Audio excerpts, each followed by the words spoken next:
Okay, folks, we've just revisited Wooten for God knows how many times now, after new revelations and new information and new thoughts from myself. I'm going to do the same with Sinead O Connor. I put something on early on this morning regarding a sad passing. And the reason for this latest video is twofold, really. I got a message earlier from a subscriber and a great supporter of the channel earlier that made me think a little more. And I've seen a couple of things since reading that message that made me think more again, and some things that made me change some opinions. Now, before I go any further, let me just say this. I still feel, Sinead O Connor, lovely looking girl, wonderful voice, great song. To me, she was still a one-hit wonder. To me, I didn't know much else. Knew she was something of an activist and knew she cared for others, knew about her things with the Pope and with the church, and backed her on those things, but didn't know much else about the girl. I don't miss her the way others have, had and would, because she wasn't one of my heroes. But I've lost a couple of musical heroes over the last, one over the last sort of 5 or 6 years and one 30 odd years ago now.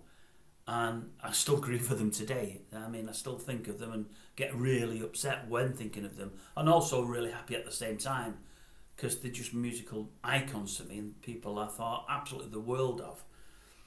But I've heard more on old Sinead today, as you do when somebody passes, and I didn't realise there's three things I'd like to tell you. Please, if you get the chance, listen till the end of this, because the thing at the end is the most important, and it's something I'd like you all to visit. It's really worth having a look at. Honestly, it really is. But number one, I didn't realise what a hard life she'd had. I knew she had some mental health problems. I didn't realise in her younger life how hard it had been. I knew she'd been under some foster care and been in homes, or I knew that. I didn't know what a cruel person her mother was and how awful her mother was to her. Didn't know it at all. There's lots I didn't know. Lots I've heard now today that makes me feel even more for the young lady and think more of her. She did well to get where she did with the baggage she's had and the problems she's had in the past. And she cared greatly for others, and that's a wonderful thing, caring for others, but more so when nobody's cared for you in your younger life and you've really had it really, really tough. That's number one. Number two, Dermot O'Leary today said some wonderful things about her, really heartfelt and genuine things. And he mentioned a song that, they played a little bit of it on today's show, he mentioned a song that he'd seen on the Late Show about 3 years ago. She's doing the song, the only one I know of hers. She's all dressed in red, and as I say, it's from 3 years ago. If you get the chance to watch it, watch it. I've seen it today after he mentioned it. It's brilliant.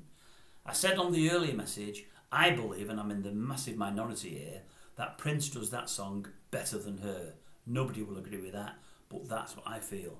I feel, although she's powerful in it, and although it's a haunting vocal that she gives in the original version, I believe Prince is feeling it more and giving it more from his heart, and as though he's been in that relationship.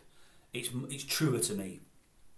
When I've listened to a version on the Late Show, yes, she's giving it more power, she's singing it louder and she's going for it, but that's not the bit that captivated me. The bit that captivated me is it was more like the Prince version for me. It's like she's obviously 20, 30 years older since she recorded the song, but she's lived more. She's lived the life of lost love and whatever else, and it was just much more haunting and much more believable and much more... It tore on your heartstrings for all the right reasons. If you get the chance to watch it, watch it. It's brilliant. But finally, this is what everybody must do. Whether you liked O'Connor or not, have a look for this. I've only read it on the internet. I've not read the whole piece. I've probably read snippets from it.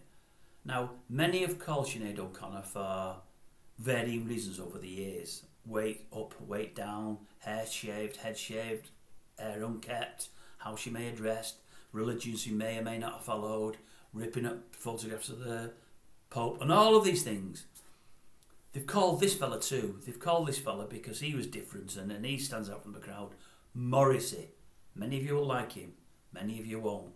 He's done a piece today regarding all the people, all the musical industry insiders and musicians and people in general that have come out and said all these wonderful words about Sinead O'Connor.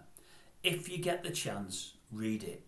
I'll tell you basically in a nutshell, Morrissey is battering, and I mean battering, everybody virtually that said nice things to say about O'Connor today.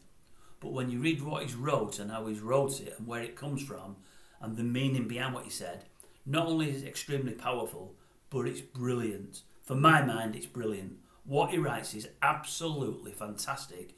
And based on the more I know about Sinead O'Connor now today than I knew even this morning, I think it's really touching. I think it's really good.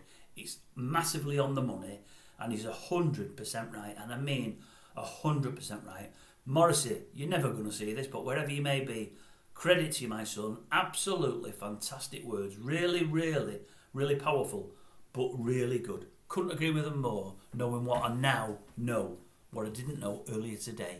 Isn't it amazing when something happens to somebody, like has happened to old Sinead there, within the space of only a few hours, you read more, you learn more, you listen to more, and you get a totally different take on a person. You know, the more you get to know about them. It's weird. I feel much different about the girl than I do now than I did this morning. Very strange, isn't it? Anyway, if you get a chance, listen to her sing that live on The Late Show. She's all dressed in red. It was done about 3 years ago. But more importantly, listen or read the Morrissey piece if you can. Just read it. I believe it's on Twitter. I'm not in all them. I'm not on all that stuff. But it's on the internet today on the MSN. And the MSN News, you'll find it on there, I'm pretty sure. Fantastic stuff.